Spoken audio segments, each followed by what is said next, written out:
Hello friends, நம்ம இன்னைக்கு பார்க்க போகிறது என்ன அப்படின்னா கிளைகாலின் ஆக்சிஜனேற்றம். வாங்க பார்க்கலாம். ஆக்சிஜனேற்றியின் தன்மை மற்றும் வினைநிகழ் நிபந்தனைகளை ஆக்சிஜனேற்றத்தில் கிளைகால் பல்வேறு விளைபொருட்களை தருகிறது அப்படின்னு சொல்கிறாங்க. நைட்ரிக் அமிலம் அல்லது காரம் கலந்த பொட்டாசியம் பெர்மாங்கனேட்டை ஆக்சிஜனேற்றியாக பயன்படுத்தும் போது பின்வரும் விளைபொருட்கள் உருவாகிறதுன்னு சொல்கிறாங்க. CS2 பாண்ட் ஆக்சடைஸ் பண்ணும்போது கிளைகால் ஆல்டிஹைடு கிடைக்குது அப்படின்னு சொல்கிறாங்க. கிளைகால் ஆல்டிஹைடு கிடைக்குது. மறுபடியும் நம்ம ஆக்சடைஸ் பண்ணும்போது கிளைகாலிக் அமிலம் கிடைக்குது. மறுபடியும் ஆக்சடைஸ் பண்ணும்போது COOH பாண்ட் CHO கிளையாக்சாலிக் அமிலம் கிடைக்குது அப்படின்னு சொல்கிறாங்க. நெக்ஸ்ட் ஆக்சடைஸ் பண்ணும்போது ஆக்சாலிக் அமிலம் கிடைக்குது.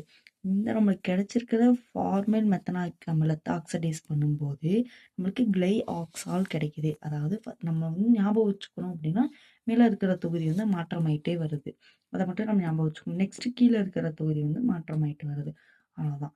ஃபர்ஸ்ட் ஆல்கஹாலாக இருக்கிறது ஆல்டிகைடாக மாறுது. ஆல்டிகைடாக இருக்கிறது ஒரு ஆயிக் அமிலமாக மாறுது.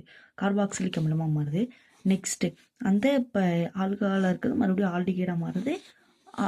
கார்பாக்சிலிக் அமிலமாக மாறுது. நம்மளுக்கு அந்த கிடைச்சிருக்கிற இந்த ஃபார்மல் மெத்தனாயிக் அமிலம் கிளை ஆக்சாலிக் அமிலம் அப்படிங்கிறத அதாவது இந்த இடத்துல கிளைகால் ஆல்டிகைடு ஆக்சடைஸ் பண்ணும்போது நம்மளுக்கு கிளை ஆக்சால் கிடைக்குது.